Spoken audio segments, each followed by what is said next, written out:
Okay. All right, I'm gonna start letting people in. Okay. Thanks, Mindy.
Welcome everyone that's here with us tonight. We're gonna get started probably in the next 2 to 3 minutes. We're just gonna let folks continue to come on in.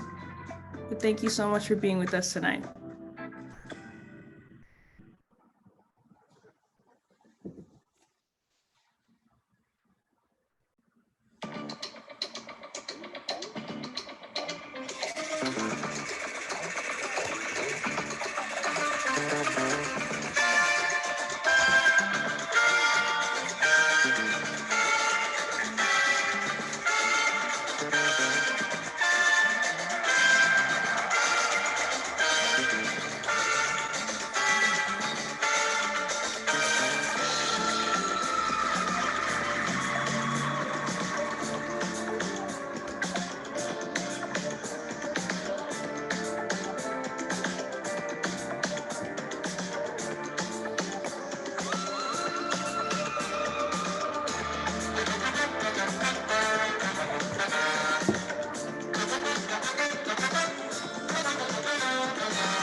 All right.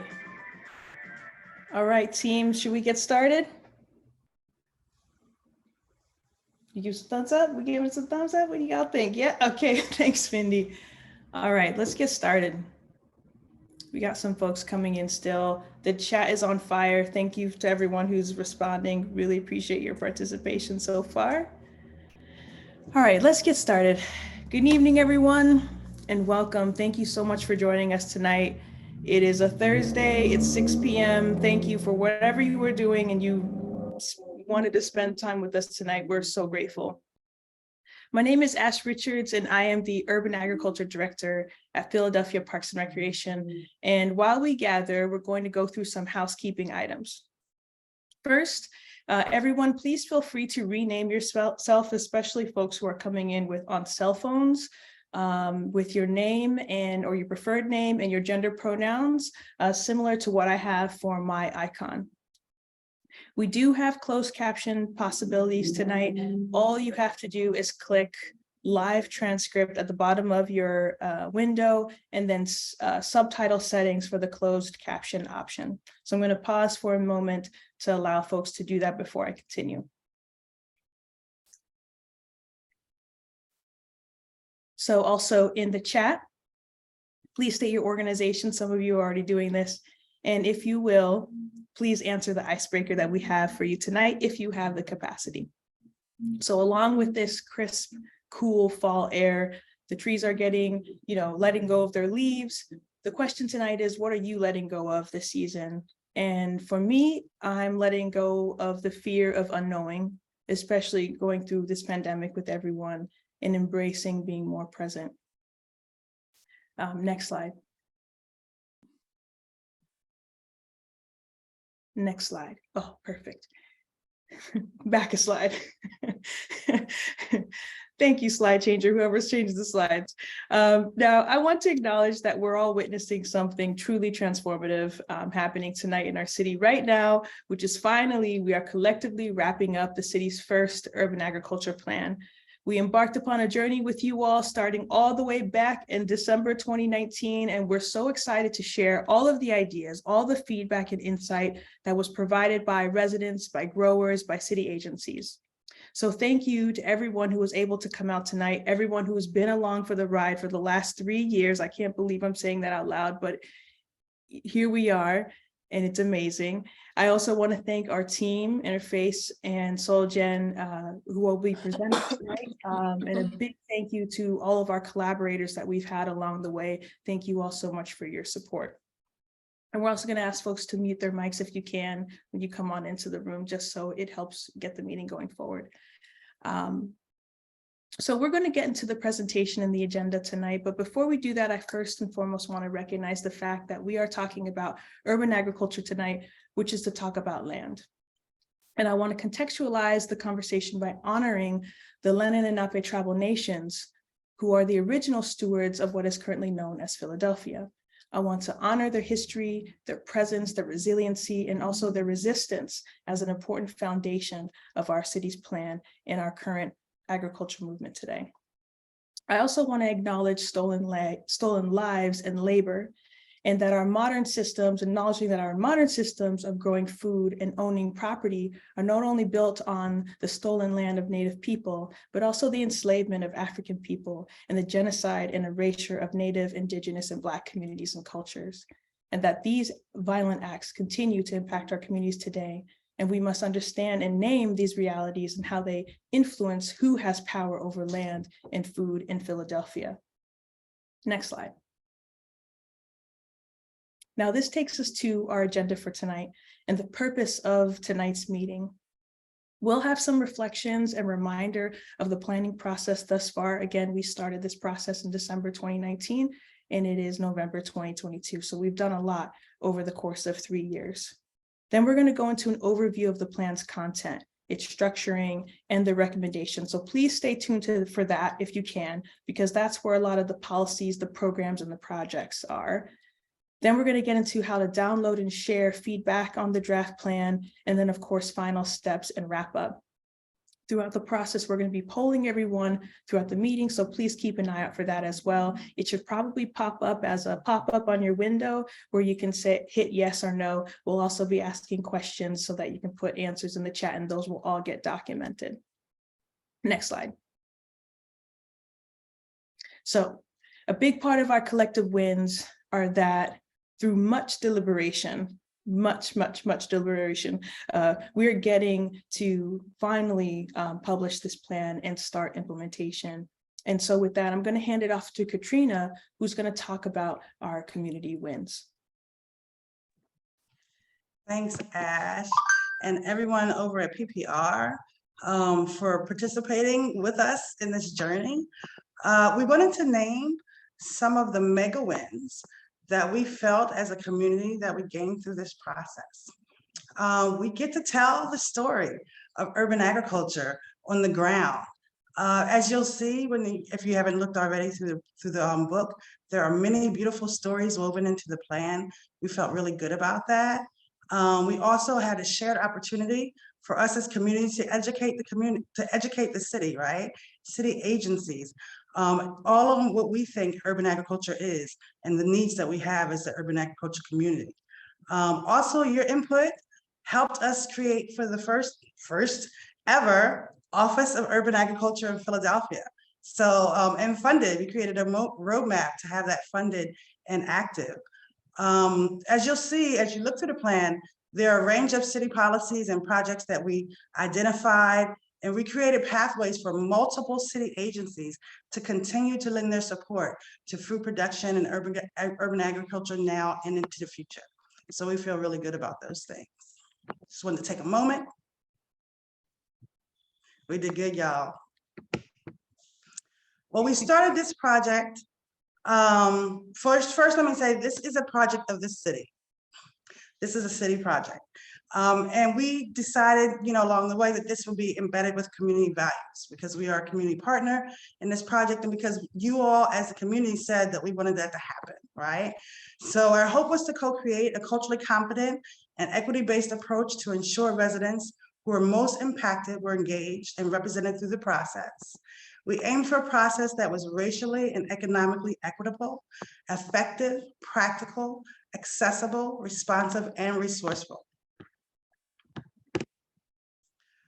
At the outset, our goals were to uplift the rich Philadelphia history of gardening and urban farming. We wanted to clearly define the resources that we need, the policies and processes that were required, and to keep our future generations of urban agriculture moving, right? So this work has built on a history of urban agricultural practices that are rooted in the African American, immigrant, and refugee communities of this city, and has been nurtured by these residents along the way. In the words of many of city growers in the city here, we said that urban agriculture heals communities and gives them a path to self-reliance and determination. Thank you all for your contribution to this work. It feels good to know that you all are part of this.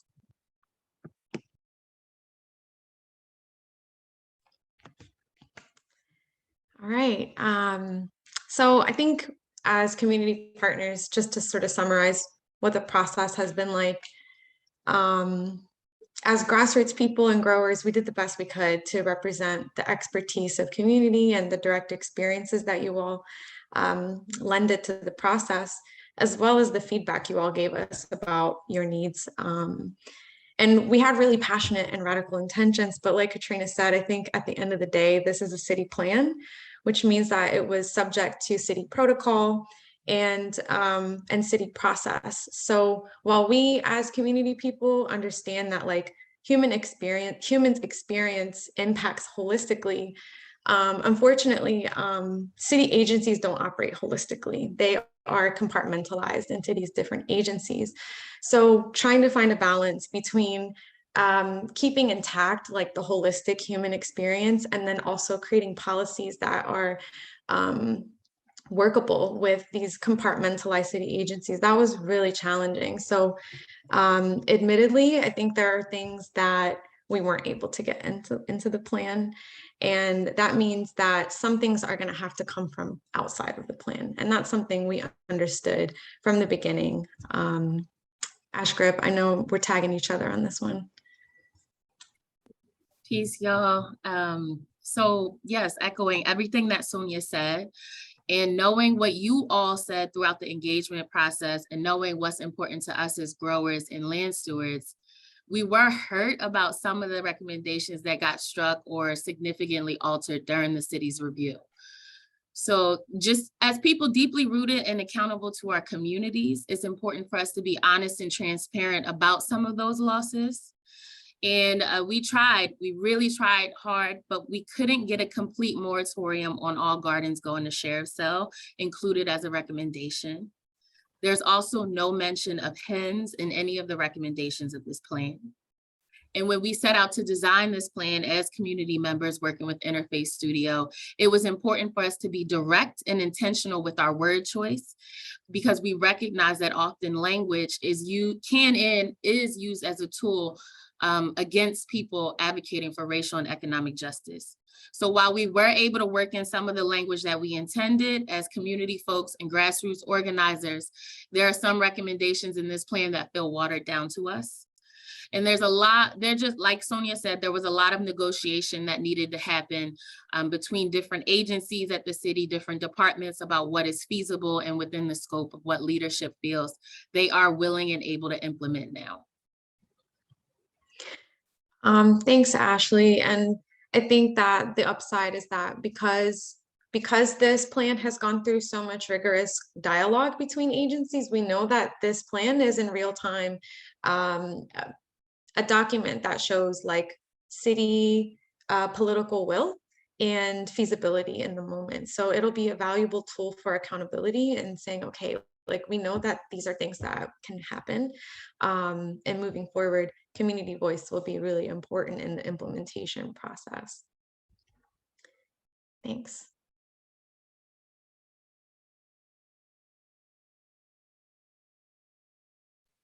Thanks, Sonia and Ash. So now we're going to hop into, more of the meat of the process. So the draft of the plan is ready, and what we really need from you is to download that plan, to review it, to share your feedback back with us through November 28th, 2022. The plan is located at www.phillyagplan.com. And we really need you to take a look. There's a survey on that website you can take. That's how we collect your feedback. And then following all the feedback that we receive, we will respond to that feedback, and any changes that are necessary will be integrated into the final document.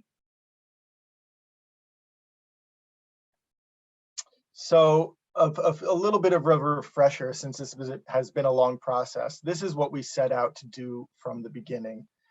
In the beginning, we set out to outline the current state and future of agriculture in Philadelphia, to identify pathways and offer strategies for the city and its partners to support new and existing urban ag projects like community gardens, market farms, for-profit enterprises, educational programs.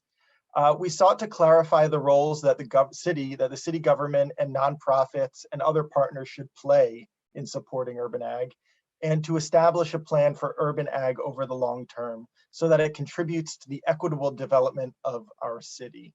And finally, we sought to provide recommendations to the city and its partners on how they can best coordinate with each other to strengthen their work for the urban ag community.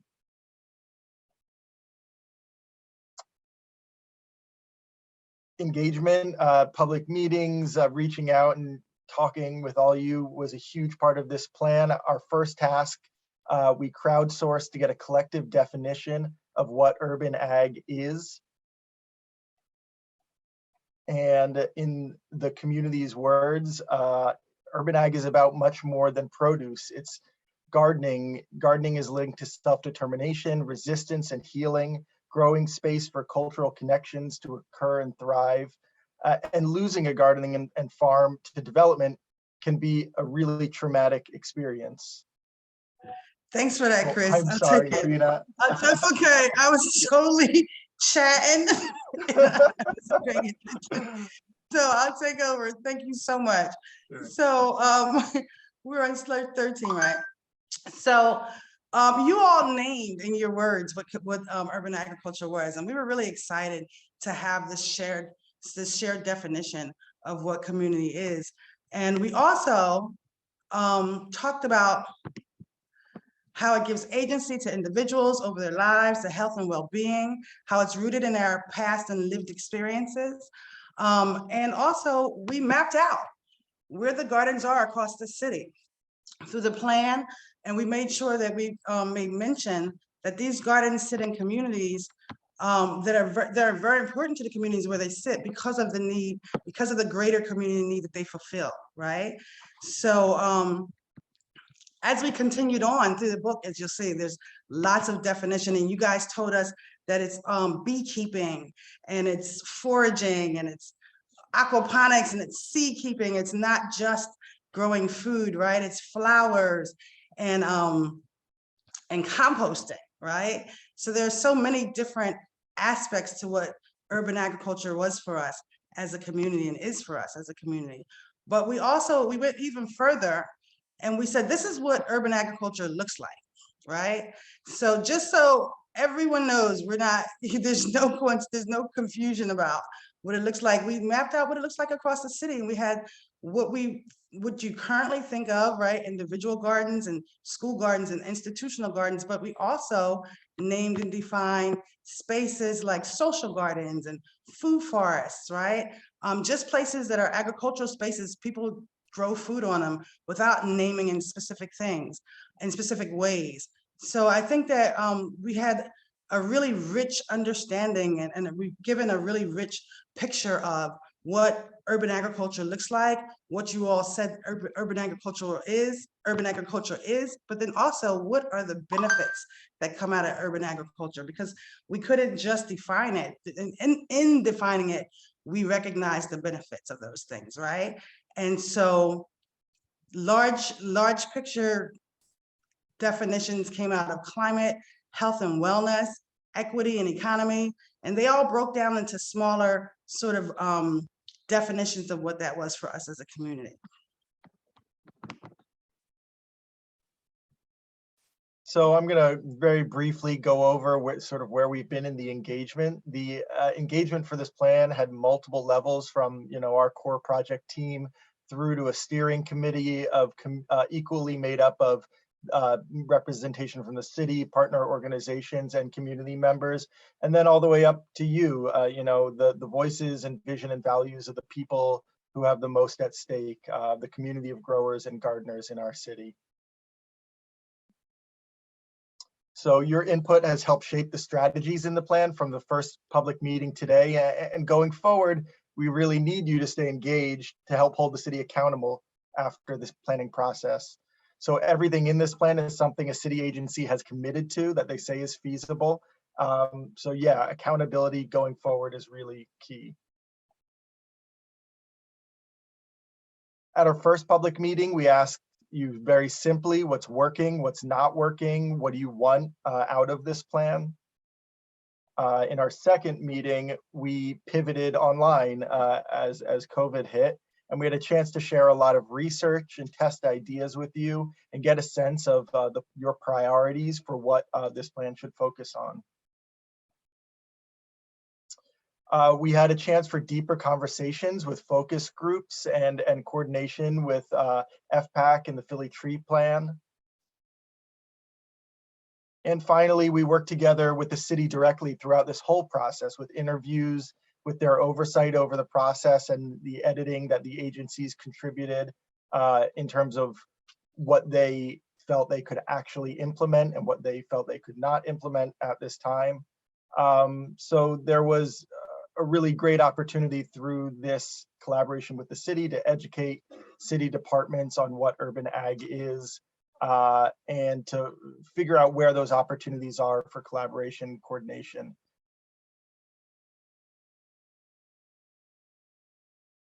And I'll hand it back over. Thank you, Chris. So we have now guided you through what was our process in the last 3 years, and here is where we need your help, your eyes, and your insight as we look into the plan. And it's something that we'd like for you to review. So I will guide you through once you open the report, what you will find and how you can navigate through this document that's been 3 years in the making. Next. So traditionally, and this is a little bit to give context about the framework of the plan and how we organize the recommendations.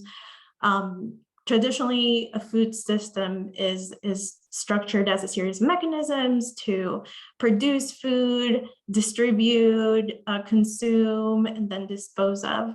And in that sense, as we got deeper into the work, and of course, we reach out to community, it only made sense for the urban agriculture plan to redefine what that traditional food system concept was, which was more closed loop, more fixed, and repropose it as a spiral. This spiral was inspired in the Fibonacci spiral, which is present in nature. And for us, it was important to both represent a cycle that is not closed, but that is continuing to grow and leave space for more elements to come into the picture, but also, and most importantly, you will see in this spiral of the food system that land is placed at the very center of the food system, and people are within the outer limits as that force that moves and holds the food system together. So the key objective of this rethinking of the food system was really to share the message that the food system first requires land and people as fundamental pieces of that environment, and also as a way to leave room for new people, new generations, new ideas, new elements to come into the mix, and allow it to make it more just and equitable and sustainable. Next. In that sense, as you can see, the document is, the plan is organized in 6 chapters, which are the 6 elements that make part of the food system that we saw before. These organize the main body of the plan and also organize how we've talked about the recommendations. Under each of the chapters, you'll see there are some objectives, and we'll walk you through each and every one of them. But this will serve as sort of a wayfinding tool throughout the plan. We just wanted to share to give you a sense of what the plan includes in each one of them. Next. Also, when you start going through the plan and you start exploring the different chapters, there are a few things to note. First, every chapter starts with a narrative or an introduction of not only what that chapter is about, but also it gave us an opportunity to include other parts of our research. This includes statistics, data that was found along the process, community feedback, quotes, case studies, among others. And something that we also wanted to make part of the actual plan is also, you can see there are 2 lines going down the center of the spine of the book. And these represent both land and people. And in a way, we wanted to make that very present throughout the whole document, that it's something that is literally and quite realistically holding the whole plan together. Next. Also, once you get to the recommendations, the way we've organized them has been through this table. So you'll see that each recommendation starts with an objective and then numbered action steps. So if you're looking at this recommendation table from top to bottom, left to right, you'll see the actual objective for that chapter, in this case in the darker green, and then each of the action steps will be numbered. Some of them are highlighted as a priority from our community engagement process. And then you'll be able to see not only the type of change that that recommendation entails specifically, but also who are the partners or the city agencies that are needed to implement that action step. And then a sense of what the timeline is, short, medium, or long-term implementation. So now I'll hand it over to Mindy to guide us through the land chapter. Great, thanks, Maria. Hi, everybody. So next, we're going to walk you through each of the food systems chapters, starting with land. For each chapter, we'll share a little bit of the data and what we heard from the community, as well as a selection of the recommendations. So we're going to focus tonight on the recommendations that were flagged as priorities in the plan. Altogether, there's 87 recommendations in the plan, and so we're only going to have time to highlight some of them tonight, but you'll find the rest in the book. So land, it's at the center of the Philly food system, as Maria explained, because land and care of land and land security are central to production. Throughout the process, we heard from you all, from gardeners and farmers, that land insecurity is the #1 issue for growers in Philadelphia. Land insecurity occurs when one or more of a garden's parcels are owned by an individual or an entity that does not intend to preserve that garden over time. So this map shows garden locations in green, overlaid on top of the hotspots of recent development activity.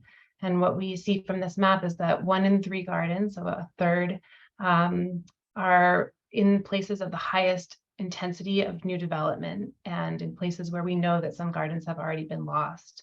And if you look sort of at the edge where the pink and the yellow meet, you see a whole bunch of additional gardens that are located in places where we know development pressure is building and where we need to be looking proactively to preserve gardens. So the risk of losing land that is currently in use for food production is personal. More than half of survey respondents at the second public meeting reported that they know of a garden that's currently under threat, and almost half, 46%, know of a garden that has already been lost, most often to recent development. We were lucky to have access and work with the Garden Data Collaborative's database that has tracked community gardens that are in existence, as well as those that we know have been lost over time. And with the input from you all at the first and second public meeting, we were able to add to that database. And so it's updated through this process. So this map just shows over 140 community gardens or farms that have been lost. And we suspect that there's some undercounting here. But really what this tells us is that this threat of land insecurity is real. The good news is that the city is in a strong position to provide increased land security. So if 44% of existing gardens are secure on land that the gardeners own, or that land that where the owner of the land intends to preserve the garden use, the remaining 56%, so more than half of gardens, are not yet fully secure. But of that kind of portion of existing gardens, nearly 3/4 of the parcels are city-owned. And some of these are currently leased to gardeners, some of them are not. But those gardens, we kind of consider having a pathway to land security through partnership with the city. And this really matters to folks. So 59% of participants told us that the city should prioritize support for gardeners and farmers to get land security, whether that's through ownership or a lease. And more than half said that the top priority for change in the city's operations and policies and practices really needs to be tied to commitments and transparency around selling and leasing of land for agriculture. Hey, Mindy, could you Yeah. slow down a little bit on the slides? I think Yeah. folks were, the data slides, folks were having a hard time. Oh, taking sure. it in. Do you want me to go back to a couple? I'm not seeing the Yeah, chat. that'd be great. That'd be great. The heat map. Oh, too. sure. Okay. So this map, yeah, if you're able to see the green dots, those are the gardens in the Garden Data Collaborative's database that we augmented with your input about, where we know there's an active growing space in the city today. And then underlaid it, we're looking at, a decade of new residential building permits. So where we know that new housing has been built. And you can see sort of where the green is overlapped with that really intense blue. That means, I think 1/3 of gardens are within that hotspot. So they're kind of in areas where the market is really hot and land is redeveloping quickly. And at the edges, kind of where like the pink meets the yellow meets the gray, that's areas that we would consider sort of where the development pressure is moving next. And so you can see there's a whole bunch of gardens there that, really need to be prioritized for preservation, kind of ahead of the market activity. Were there questions about these other ones, or was that pretty much? Right. So, we first started talking about land issues at that first public meeting back in 2019 when we kicked off the process and asked, as Ash reminded us all, what's working, what's not working. And so we wanted to do a little bit of a temperature check again now to see how many folks in the room are still struggling with land access issues. So Chris, I think you're in charge of the polling. Are you able to launch the first land poll?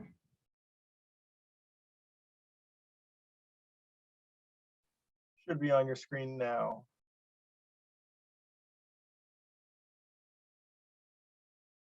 Do folks see it? I don't see it. I think maybe we don't get it since we host, because I was trying to vote, but I have the Yeah, option. I can see it. It came up for me. But can you It came vote? up and went away really fast. Really? Oh, it ended. I didn't end it. Hold on. Relaunch poll. I apologize. Something happened. It should be on your screen now.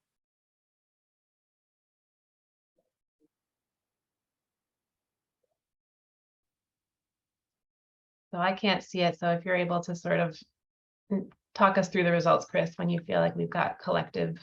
Yeah, we've got 47 people answered so far. The numbers are still going up, so I'm going to give folks another minute. Great. Up to 60. A little over half of folks have answered. Maybe another, oh, still rolling in. And I'm gonna give it another 10 seconds and then we'll wrap this up. Get your polling answers in if you haven't yet, and I'm gonna end the poll right now. Now I'll share the results. So I think you should be able to see them on your screen. Is that correct? And that's 40% of folks in here are saying still struggling with land security. And of the folks who are looking for land, that's most of them. All right. So with that as context, the need persists. We can just spend a little bit of time talking through the priority recommendations. So the land chapter is one of the heftiest chapters. It has 25 recommendations that together support the overarching goal of increasing land security for growers, increasing access to growing space in all neighborhoods, and improving stewardship of land throughout the city. So on this slide, you just see 6 recommendations that are flagged in the plan as priorities, and I'm just going to highlight a few. The first one, 1.1, is a recommendation to develop strategies to reduce the number of community gardens and farms on private land that are being sold at share of sale. So the details and supporting action steps that support this recommendation speak to improved data processes to prevent known garden properties from being listed for purchase at sheriff's sale, proactive coordination with the Department of Revenue and the Sheriff's Office and the Land Bank to see about acquiring non-US bank garden properties that are in the sheriff's sale pipeline for garden preservation before the market gets to bid at sheriff's sale, and more education for growers on how to make formal requests to get in that process for proactive acquisition through the land bank. Another one of the recommendations in the land chapter focuses on improved education and communication from the Philadelphia Housing Development Corporation and the Land Bank about their efforts to equitably sell and transfer or lease public land for community gardens and other agricultural uses. So the action steps speak to updating the online guidance, improving responsiveness to public inquiries on lease renewals and ownership applications and other requests for support, and integrating more community garden and farm experiences and representation within the Land Bank board, in particular prioritizing BIPOC, low income or working class and immigrant farmers to be able to provide some community oversight and voice in decisions tied to disposition of public land. And then the last one I'll speak to tonight is recommendation 1.4, which talks about increasing the number of city-owned parcels that are preserved annually for agricultural use. So this will require partnership with City Council to identify and transfer ownership of a minimum of 50 city-owned parcels per year out of the land bank to eligible gardeners and farmers, community land trusts or other land trusts, cooperatives, community organizations, and unincorporated associations. And the recommendation includes direction to prioritize transfers in communities that have suffered from discriminatory policies over time. So that's just a few highlights of the land chapter, and I'll pass it to Ashley for the production chapter. So we define production in this plan as the act of cultivating crops, growing food, and raising animals. And we recognize that production includes so many different things. And we tried to touch on a lot of what production encompasses, but I'm sure there are aspects that might not be captured in this presentation. But that's why we're looking to y'all to help fill in if there are gaps, to help fill in with those. So I'm gonna walk y'all through what the data said, as well as what we heard from everybody who participated in our various meetings and data collection processes. In terms of production, one of the main things that came up was around infrastructure. So that's infrastructure like having access to water, having access to electricity, wood and lumber. Do you have access to greenhouses to be able to start seeds? These were some of the things that seem to be the greatest needs, at least in the data and our focus groups and all of that stuff. We also actually conducted a survey where we asked people to rank the order of the needs that they had for their garden projects, their farm projects. And the number one need that came up was around land needs. But when you look at what land needs included, it was around physical and ecological infrastructure, which is hugely tied to production. The next step was people needs, and it was around skills, training, and support and resources for growers. So, when we talk about water, electricity, lumber, people also articulated that a lot of these resources, they don't have a lot of, go back please.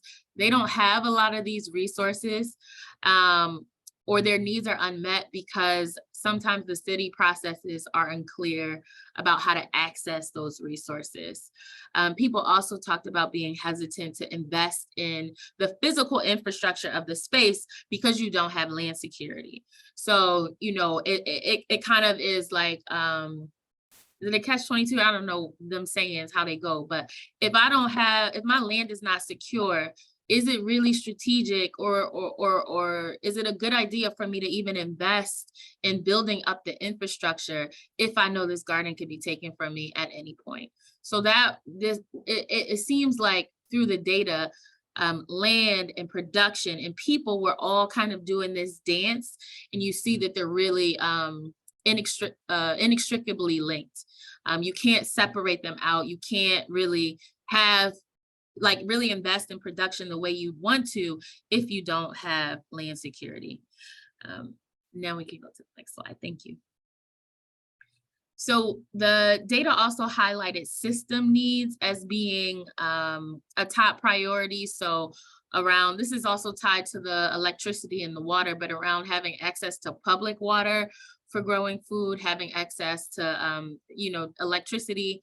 These are needs that were highlighted as can be addressed through like different systems, like the PGW, the water department, who's the other one, PICO. And the top systems related needs were also around a pathway to land security. And people expressed the need for legal counsel to help get land ownership so that they can then invest and qualify for grants and stuff to build up the infrastructure. So I'm gonna share this one quote that came out, and it says, "The main struggles people I talk to have in building an agriculture related business are accessing land, accessing clean soil, getting startup capital, and complicated Philadelphia business processes." Next slide, please. So we got another polling question for y'all just to see what's happening in terms of production in your spaces. The question is, have you started a new food project or seen new food projects take root in your neighborhood since 2020? And the two answers are yes. And feel free to shout out that new food project in the chat, or no. Okay, you should see that poll on your screen, and we have folks answering, rolling in.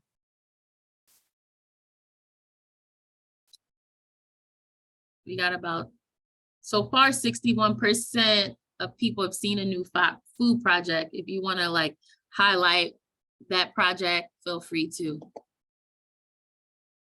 Dirt Baby Farm became an LLC. BAD Composting Co-op. Oh, we got people from North Carolina in here. That's what's up. Aquaponics. Nice, nice. And I'm gonna close the poll in just a moment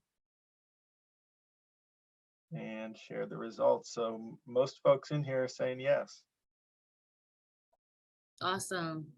That's beautiful to see, like even a lot of the work that I'm doing with my friends and sisters is around building a food project that started in response to the pandemic, in response to our needs not being met and us needing to meet our needs on our own. So I love to see that people across the country are doing the same thing.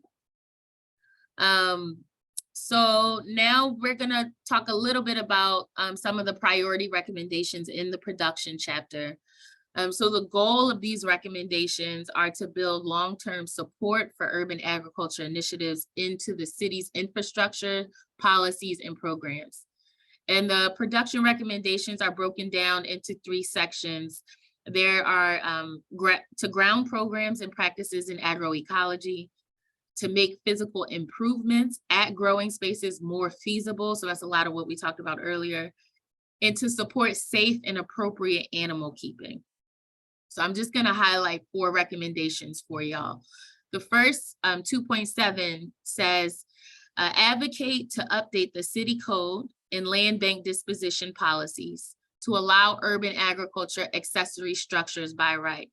So for those that this recommendation might be a little unfamiliar or confusing, currently the policies as is, I'm gonna, if I get it wrong, Katrina, Sonia, hop in, but I believe if you are to get land through the land bank, you cannot build accessory structures on that land. accessory structures a lot of times have to deal with our production. You know, do you need a greenhouse? What else do you need to build to help you kind of like continue growing and expand your growing efforts? So as of right now, we can't have those accessory structures on our land if we are getting land through the land bank disposition policies. Is that right? Katrina or Sonia? Or Ash? All right, cool. I got a thumbs up from Trina, so we're gonna keep it moving. Next recommendation, please. So the next one we're gonna highlight is develop resources, and that includes guides, tools, and funding to support community gardens and farms incorporating universal design techniques into their spaces to ensure that they are inclusive and accessible to people of all abilities. So there was a lot in the data collection that was highlighted around accessibility for people with disabilities, and also accessibility for people who may speak English as a second language, or people who are multilingual, and the importance of having signage and things like that in a variety of different languages, especially representing the people in that community. Next slide, please. I'm also going to highlight this recommendation that says we want to increase awareness of existing city and state programs and explore new programs to support gardeners and farmers with access to free or reduced cost service resources for physical improvements. So a lot of that infrastructure we talked about needing, this recommendation, the hope is that it will speak to increasing either people's knowledge of those resources that already exist, helping people to get free resources or getting those services at a reduced cost. And the last recommendation we're going to highlight is develop a long-term roadmap to explore safe and appropriate animal keeping within the city, prioritizing animals that are already in the city's code. So the currently already in the city's code are bees, goats, horses, fish, something about aquaponics. So I believe that is it for the production chapter, and now we're gonna transition into preparation and distribution, and go back to Chris. Thanks, Ashley. So yeah, I'll be talking about the data and recommendations related to preparation and distribution in the plan. Preparation and distribution are about how food moves and changes as it transitions from production to consumption. So what the data says and what the community said, there was broad support in our community engagement for the idea for a lot of different policies and actions, but especially for the idea of a centralized food preparation and distribution facility to supply food for city programs. So Philadelphia spends roughly $25 million per year on food service for its summer and after school recreation, shelter and prison programs. And the city outsources meal production due to the scale, tens of thousands of meals daily. And about 5% of that what they spend goes to local sources.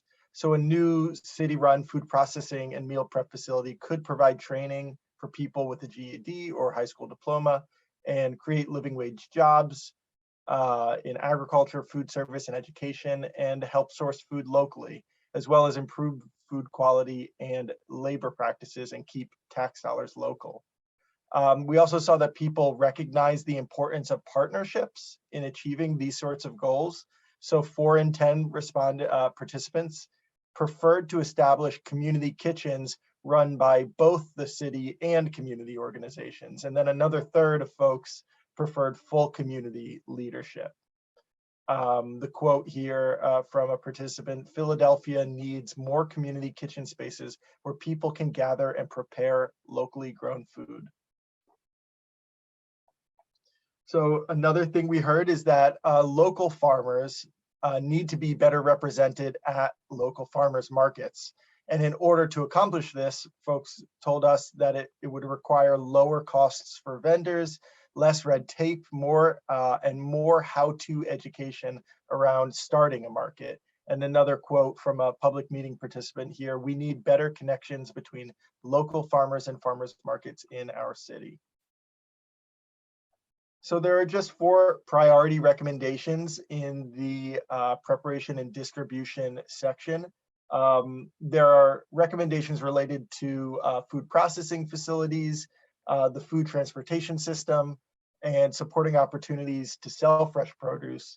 And then the 4 sort of priority recommendations relate to assessing the ways in which community-oriented kitchens are currently being used and how accessible they are in order to determine whether they can be used for affordable culinary community programming, such as food preservation, fermentation, food safety, and medicine making workshops. Another priority recommendation is to establish and connect gardeners and farmers to shared resources for food processing health, such as weighing, washing, and storage. And then conducting a feasibility study for the creation of a food production and preparation facility of the type that I sort of mentioned on that first slide, that could provide meals to schools, prisons, hospitals, and other city facilities. And lastly, providing enhanced education and information about city regulations and requirements for safe food vending related to that sort of farmers market information we gathered earlier. And I'll pass it on to Sonia to talk about consumption. Thanks, everyone. I'm so proud of us. It's been a long time, so I think I'm trying to just be really present with this public meeting and sit with what we're sharing. Consumption is the chapter that I like to call "If you eat, this plan is relevant to you" chapter. I think that throughout the engagement process, we've had to reiterate that this plan isn't just for gardeners, and in our attempt to be as systems thinking as possible about all of the ways that urban ag touches, our city. If you eat food, this plan is for you too. So consumption is really a chapter where we're trying to think about how can policy impact who's eating what in the city, and trying to also reiterate that soil generation, we love pushing this narrative that urban agriculture is not a hobby, right? It's about food justice, it's about racial justice, it's about land justice. So this is really like the food justice chapter. Some of the data that we want to share that's especially relevant to urban ag correlating or causation correlation, using data terms here, but is very intrinsically connected to food security, is this map here. So this map shows in increasingly darker red where areas of poverty are concentrated. So the darker the red, the more economically these areas are struggling. The green dots are where gardens are located. So you can see that, a lot of these urban ag spaces are likely providing food for places that are really struggling economically and are actually being born out of need and community efforts to meet these needs. And so according to this map, 70% of active gardens in Philly are actually in high poverty areas. This next slide is adding another element to that same data set to then racialize this data. Okay, we know where poverty is in the city and where it's concentrated.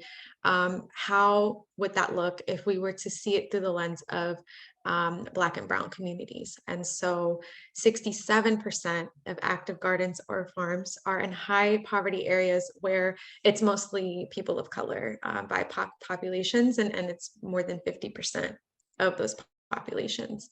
And so that's what you're seeing here, is not just the poverty statistic where the gardens are, but also how is that data racialized.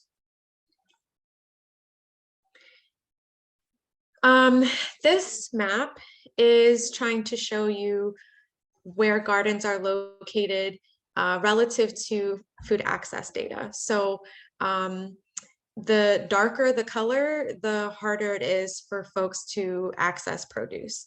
The lighter the color, the easier it is. And so yet again, you'll find that a lot of these gardens are in the darkest parts of the map where people are less likely to have access to grocery stores and fresh produce and food. I think this is where I pass it to Maria. Thank you, Sonia.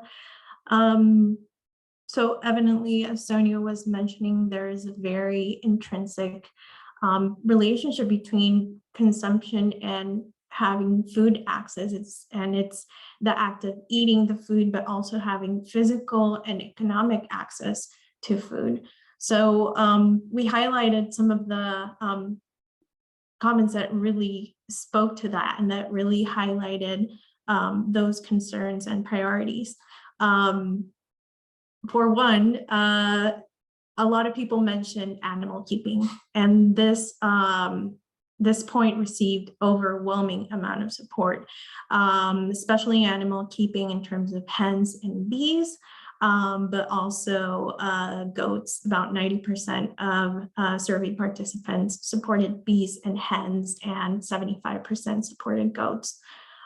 Something that is worth noting is that the community mentioned not only animal keeping in terms of animals being a direct source of food, but also in terms of the broader benefits that they brought, the support, companionship, and also the education opportunities that came with that. One quote from a meeting participant that we felt really encapsulated that is the one I'll read in the slide. During the pandemic, I was able to provide eggs to elderly neighbors who could not get to a store or the store was out. So many of these answers were really hidden by in the context of the pandemic, but really made it even more important to bring the point home about providing food access. And in terms of foraging, many people forage in Philadelphia. Many people supported or mentioned or talk about methods of growing that they could do on their own with little supervision. So for instance, food foraging was one, of course, container gardening, planting perennial crops, or the Three Sisters growing methods. Again, 2 in every 5 participants forage in Philadelphia. And something that came through this process was not only the extent to which Philadelphians forage, but also the variety of uses that people give to forage food goods, and also the diversity of food and fruits that we're able to find in our city. More so than that, what really came out through this process was people's links between foraging food and feeling connected to place. Again, that correlation between belonging to place, having access to food, feeling nurtured is something that came through very clearly through this process. Next, please. So now we'd like to take another poll related to consumption. Chris will send it off. We want to ask you, has your garden started to grow more food since the COVID-19 pandemic? That should be on your screen now, and responses are rolling in.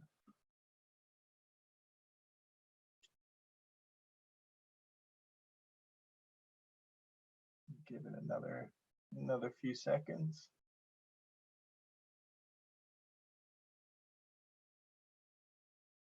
About half of people have responded so far.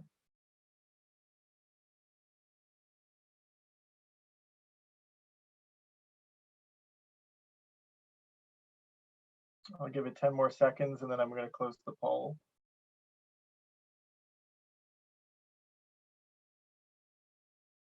Okie doke. And you should see those results on your screen. Among the people for whom the question applies, overwhelmingly, yes, you have started to grow more food since COVID. Great, thank you, Chris. So now I think in this moment, I pass it back to Sonia to guide us through some of the consumption recommendations. Yeah, thank you. So this chapter has 2 main sections. The first focusing on increasing access to nourishing food. And the second being support safe foraging of wild foods. So one is more about the procurement of food and sort of public food access.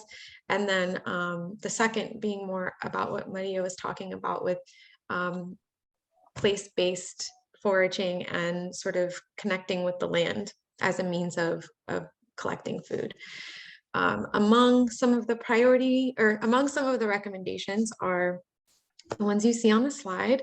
The first is to develop a good food procurement and fair food program for all city meals, and that includes worker protections and assurances on a municipal level. So not just saying, hey, we want good food that's grown in this kind of way, but like, how are the people who are growing that food being treated, and sort of thinking more holistically about the food system as a part of the procurement process.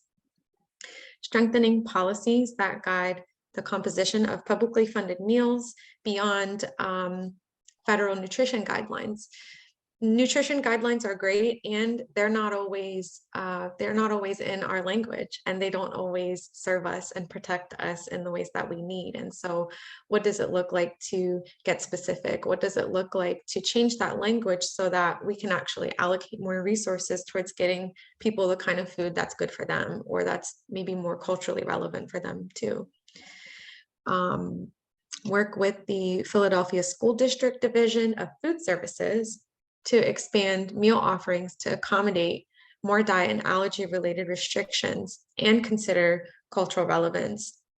I think this is sort of more school district specific, and so I think like the cousin of the last recommendation, but just making sure that our young people in schools not only are fed, but are being fed food that they can eat, that's good for them, and also allows them to be whole in their culture and their spiritual practice and tradition. And create a farm to public meal program that increases access to locally grown farm products in public meals. I think that one's pretty straightforward, but essentially we just want more local food in our public food here in Philly. Thanks. All right, so we have 2 more food system chapters to go. The next one focuses on food waste. Food waste management can mean reducing or recycling or repurposing the byproducts of food production, preparation, distribution, and consumption. So we know from the data that food waste in Philadelphia really adds up. Roughly 1/3 of what residential properties throw out daily, weekly is food waste. And together, food and yard waste fills up 55 trash trucks in our city every single day. And the city pays about $21 million per year in landfill fees just for that organic waste, the food waste and the yard waste costs. Not to mention the fact that, you know, that food that's wasted and sent to the landfill creates greenhouse gases and contributes to climate change. But this is also kind of, you know, a data point that really highlights this issue that 20% of edible food in our city is thrown out each day, while 1 in 5, 20% of Philadelphians are experiencing hunger every single day. And so, you know, we know that some people are doing their part to reduce food waste, but that there's a lot of need to address this segment of the food system, along with the others that we've been talking about tonight. I think there's a real appetite among the participants in the process to date for investment in more sustainable food waste efforts or food waste reduction efforts. There's also some skepticism around feasibility of, you know, even over the long term of a program like curbside compost pickup. I think people have a kind of realistic recognition that success in achieving a more just food system in this segment of the food system really is going to take efforts by multiple players and at multiple different scales. So before we jump into the recommendations, we just thought we would see kind of who all in the room participates in composting in any type of way today or in general, whether that's at home or at your garden or at a nearby school or through a community compost network. Do you have that teed up, Chris? Yep, that should be on your screens right now. And we already have, wow, already 60% of folks have answered. So I'll leave that up for just another few seconds.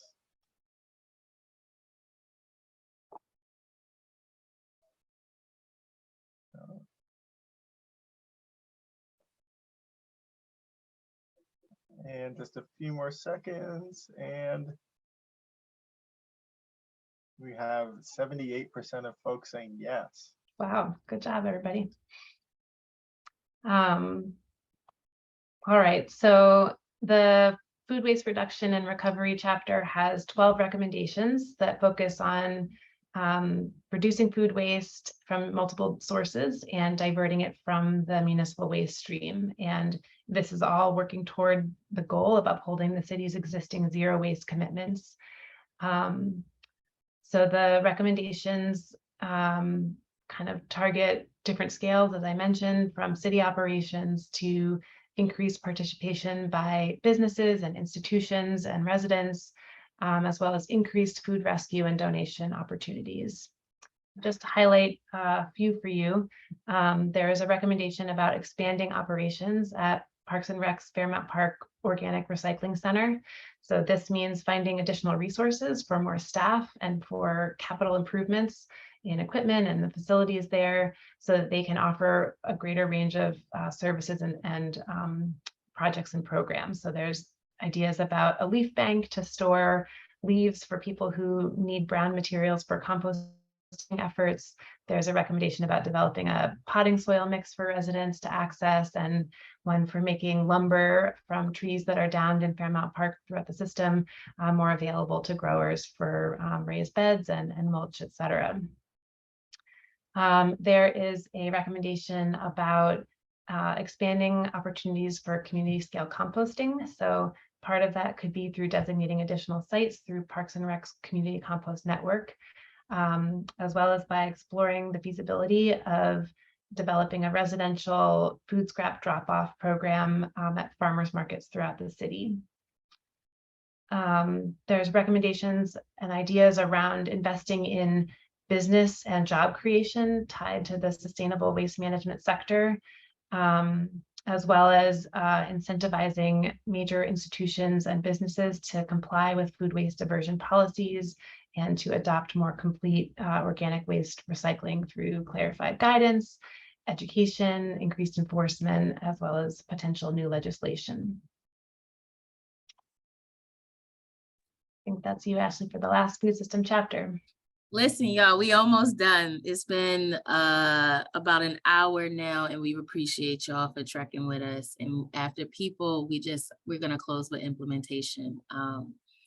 So as Maria said earlier, people and land are threads that literally go throughout the spine of the book.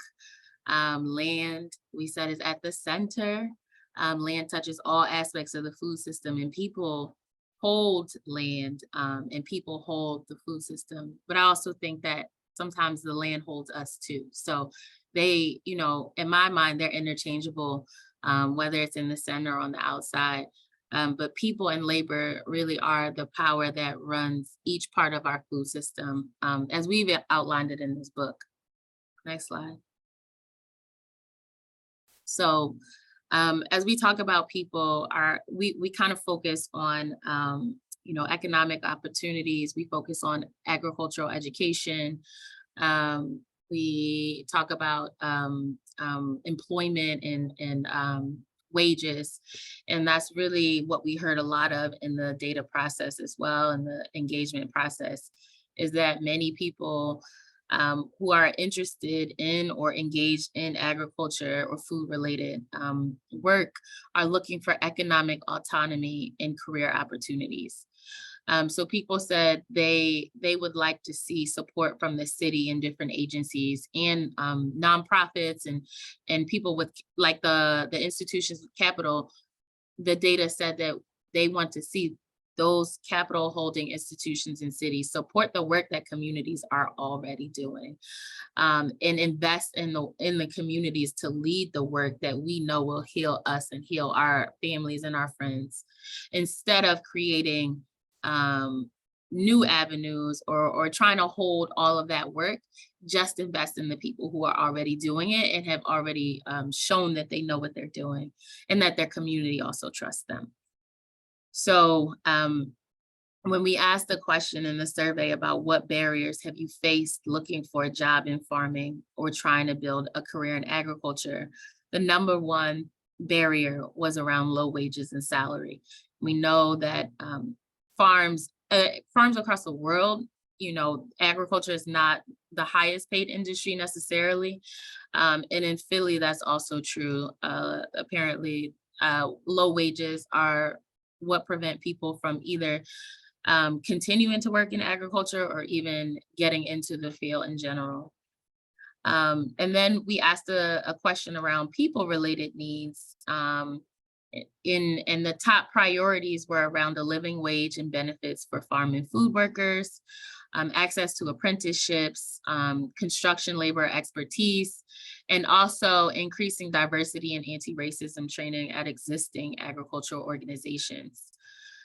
So related to business, when we talked about what are some of, if you own or operate a business in agriculture, what are some of the barriers you face? And in, related to people, those were lack of awareness about resources, lack of land security, and lack of government support and startup capital.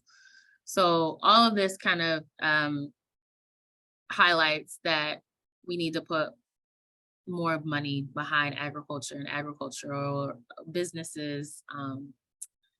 Yeah, that's it. Next slide.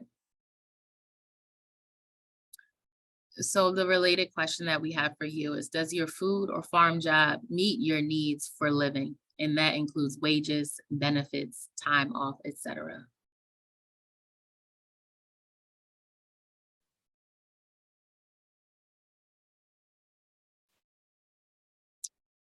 Again, does your food or farm job meet your needs for living, including wages, benefits, and time off? Or anything else that we don't have captured here? Yep. The responses are still coming in, so I'll give it a few more moments. Thank you for answering.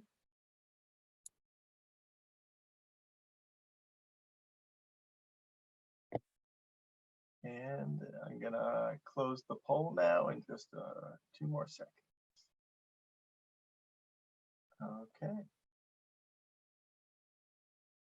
Yeah, so we have about 33% of people saying that their food or farm job does not meet their needs for living. 16% of people saying yes. And about half of the people who completed this survey said it does not apply. So I'd imagine that they probably don't have jobs in food or farm. Next slide. Thank you. So some other things we heard from the data process that many folks have said already on this call, that Trina talked about when she talked about all the different parts of urban agriculture, is that there are meaningful and deep connections that happen on the land. There is organizing that happens on the land. There is spiritual healing and spiritual growth that happens on the land. There are cultural practices that are developed, that are learned about. There's so much that happens on the land that is beyond agriculture, but agriculture kind of helps to facilitate all of these ways that we connect and we build community and we heal together. So for us, we don't only grow for the food, but we also grow for the community that it fosters and the connections that it allows us to deepen. In regards to what we heard, 35% of people talked about connections to their ancestry, to their family, and to their culture, particularly in related to seed saving and seed keeping. In terms of education, a lot of people said that they want to see more agricultural education and trainings in public schools. Also more agricultural education for adults and young adults. Also more funding for CTE programs, so career and technical education programs. And when you look at what the data also said, 72% said that their main barrier to seed saving or seed keeping was a lack of experience. So what we're hearing from y'all is that there needs to be more opportunities for people to learn about agriculture, for apprenticeships, to grow in their practices, in their knowledge. And also accessibility is something I talked about earlier, is that making our growing spaces more accessible to children and seniors and people with disabilities, and also including multilingual signs. Next slide, please. So the goal of the People chapter in terms of recommendations was to recognize the role that agriculture can play in the lives and livelihoods of people and communities. These recommendations are broken down into 3 sections, and that is cultural preservation and healing, support for lifelong learning for youth and adults, and to create pathways towards economic justice for employees and businesses. So the first priority recommendation I'm going to highlight is around partnering with the school district to assess the existing gardens on school property and invest in new and improved gardens and green infrastructure, as well as increasing garden programming and stewardship through community partnerships. Next recommendation is to create opportunities for people to develop skills and find employment in agriculture. Last recommendation is to help entrepreneurs to establish and grow agricultural businesses. So like Ash mentioned in the chat, we're only highlighting like 26 recommendations here, but there are 87 recommendations in the chat. I mean, in the book. So we encourage y'all to look through the book and see the full kind of picture of what we are recommending in this plan.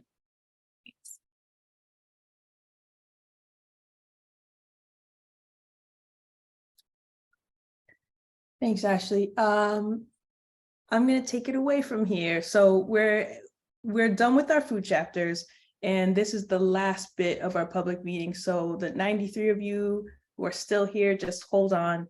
We just have one more section left, and then we will release you back into the world. I'm going to present on implementation.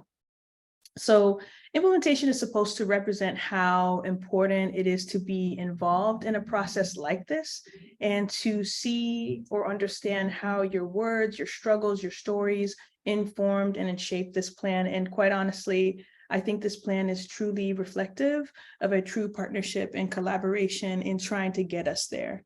Right. But, you know, as we'll talk about later in the presentation, that is not the means to the end. Like, we still have a lot of work to do, even outside of this plan. But before we do that, during this process, I think it's important to recognize as well that we heard loud and clear that there is a need for more cohesive and streamlined approaches to resources coming from city agencies. And for the very first time, as some of you mentioned in the comments, City Council recognized urban agriculture, not just with a hearing, but with actual budget. This year, for the first time, we were able to get $300,000 into the docket for the Department of Parks and Rec to do urban agriculture initiatives. That is a drop in the bucket, of course, in comparison to other budgets. And that is just the beginning for us. So it is a celebration for some of us at the city because we haven't been funded before.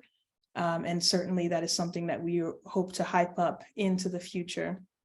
With this funding, Parks and Rec is committed to starting an Office of Agriculture. What that looks like will take shape over the next year or so.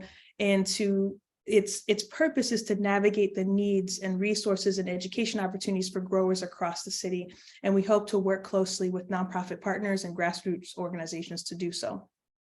We also heard that public services are needed to support increased food production. So those of you who have started gardens, those of you who are increasing food production because of COVID or whatever other reasons, and to boost access to growing materials such as tools, compost, lumber, etc. And so at Parks and Rec, my team and I are developing this Urban Agriculture Resource Center that we kind of shared in public meeting number 2 to provide functional and robust tool library, community engagement supplies, soil test, educational opportunities, and more. And so we already have funding in the docket to start that project, and we are currently in development now and hope to release that project next year. We have more projects in development and we'll announce them as they get developed. And just one more time, we did go through, 26 priority recommendations. We have a whopping 86 in the plan to review. So there's much, much more for you to look at. And so we have a question for folks now, and that will be posted hopefully by Chris, is what are you most hopeful in terms of implementation and understanding that implementation will be set out over the next 10 years? So this is just a question to drop in the chat, actually. So no poll coming up, but please write what you're most hopeful for and in the chat and share it with us.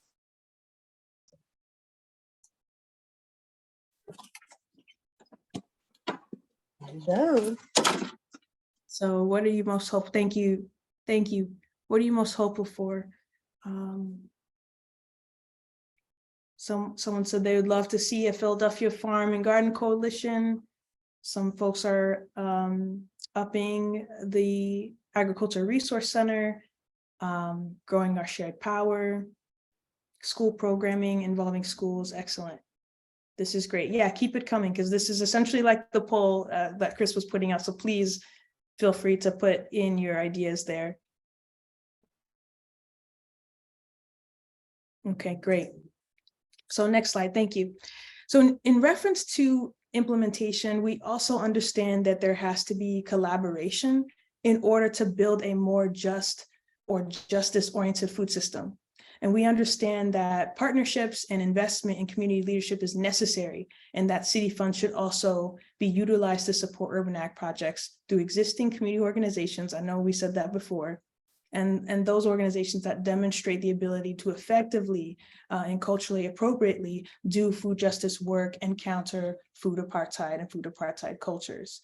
There are about 39 city agencies listed in the plan as implementing agencies, if you're looking at the columns, as well as non-city partners. So this plan will also serve as a roadmap for collaboration amongst those departments and across departments and non-city partners.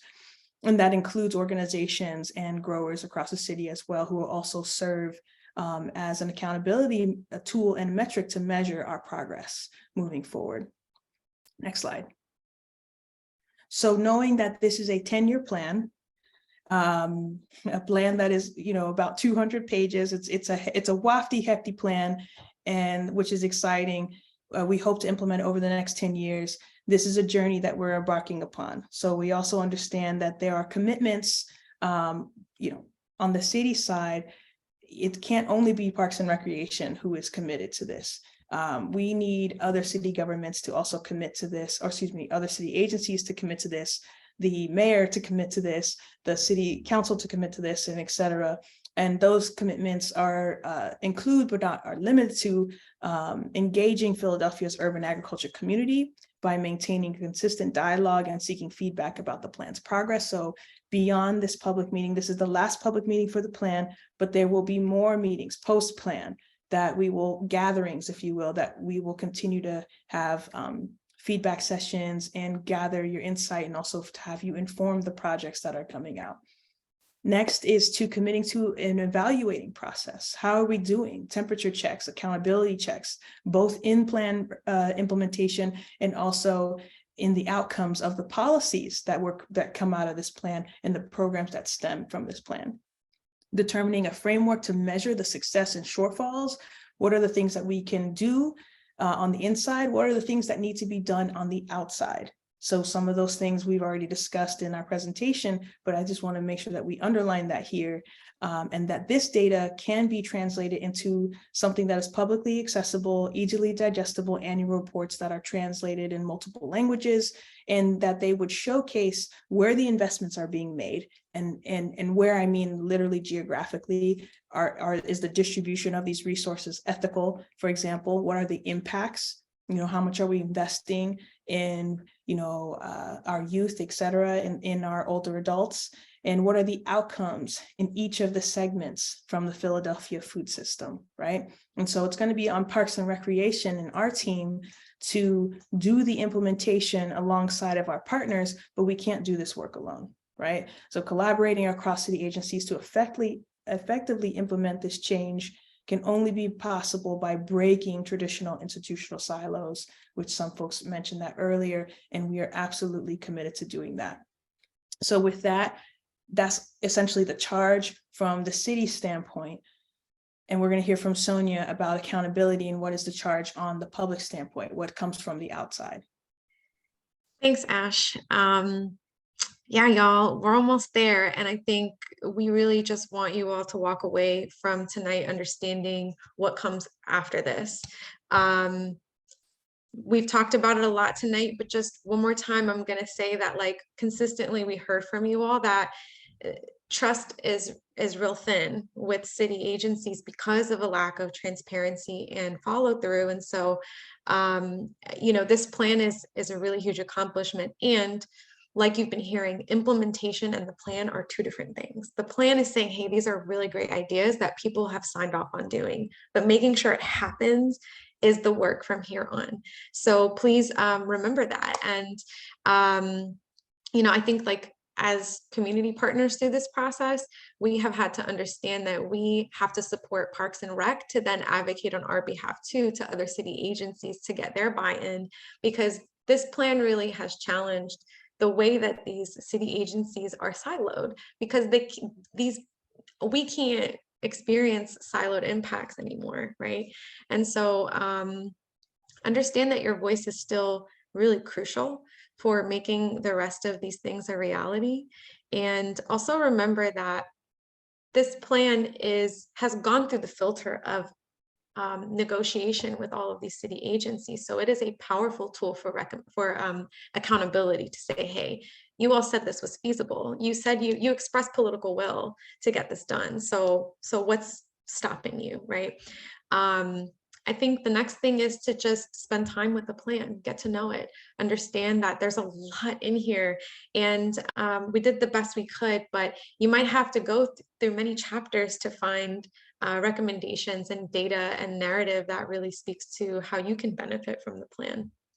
And then the last thing is to remember that this is a city government document and is by no means the only resource or opportunity for what's possible for urban agriculture in the city. This plan is not the end all be all, it is a city plan. And so continue to see community as a resource and an incubation space for other things that are possible. See economic justice and, you know, business opportunities and all of these other realms of our city as possible places for more urban ag things to happen. Don't put all your eggs in one basket, right? I think that's like the message here. So thank you all. And I hope that sort of gives you the sense of how this plan can serve you and how we need you all to continue to pour into it too. I'm going to jump in real quickly and take the moment to say thank you to this team, this whole team, because this is our last time doing this publicly with you all. And I wanted to just give mention to Soad Mana, London, and Paul McGee, who also helped contribute to the plan early on, because this plan was twice as long as it should have been, where we expected it to be. Those folks weren't able to finish with us. And we just want to say thank you to them as well. Right on. Thanks, Trina. And also, I think some of those folks are here tonight, which is incredible.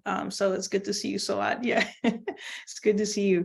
I'm going to wrap up for us. Thank you, Sonia, for closing out the implementation section. So this is the second to last slide of our presentation. Some very important things to remember are that we still need to hear from you. The plan is open for review. This is the website.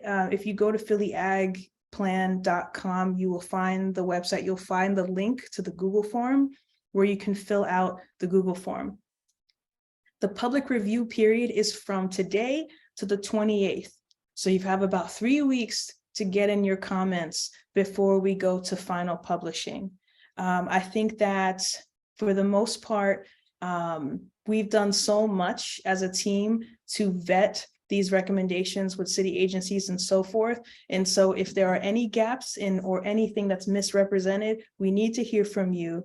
And we hope that once you all, we hear from you all on the 28th, we'll be able to move forward and get this thing published, hopefully by the end of the year.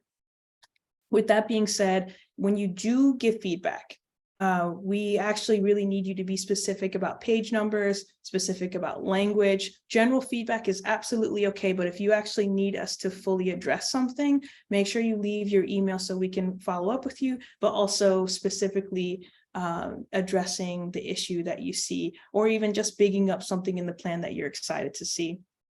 We hope to also have this plan translated into Spanish, so there will be 2 versions of the plan established online. Next slide.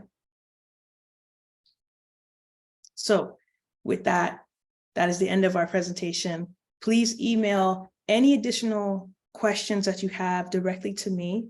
So again, if you have feedback for the plan, go to the website and use the Google form. If you have feedback for the team or feedback for me or feedback on the general process, email me. My information is below. I want to thank everyone again for coming out tonight. Remember, your input helps shape the strategies and recommendations that will be implemented for years to come. It's very important. A lot of cities are looking to Philadelphia to understand how they should move in their process when they do a city plan that's specifically for urban ag. So I think that it would be fantastic if we can finish off this plan with a bang.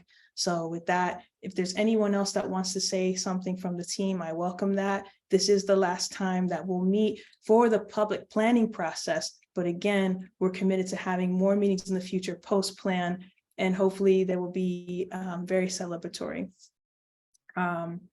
Team, does anyone else want to say anything? I'm gonna hang out for at least 10 more minutes just to let folks get in the chat if they have any questions or anything like that before we take off. Thanks, everybody. 3 years, y'all. 3 years. Full support through this project. Yeah. I know you we all talked been- about how there's more work to come, but I think we can take a deep breath about this work being almost Yeah. done. I'm so proud of us. I am so proud of all of us. I Ugh. think you all gave so much through this process and most of you being here again at the end of the process feels good. Feels I good. really appreciate that. Absolutely. Absolutely. And we're also, and this is setting a precedent, to be honest, here in Philadelphia, but in other places as well. So congratulations to really everyone that we finally got there. We did it. Thank you to whoever was changing the slides. Thank you for all the technical people. Thank you, Interface. Thank you, Interface. Mindy, Maria, and Chris. Thank you. Thank you, Soil guys. Jen. Thank you, Ash. Thank you, everybody. Thank you, Ash, for Thank you. sure. Yes. Oh, look at us smiling. Glad it's done.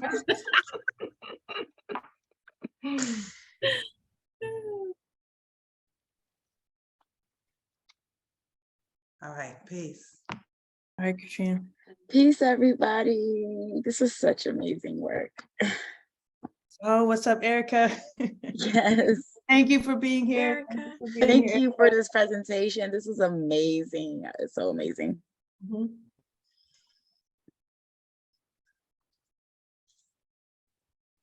Oh, Swad, we miss you. She signed off. I think she signed off. Mindy, do you mind ending the recording just in case anyone wants to speak freely or? Sure. Thank you. Just in case. Actually, maybe, Ashley, maybe, do you have to do it, I think? Okay.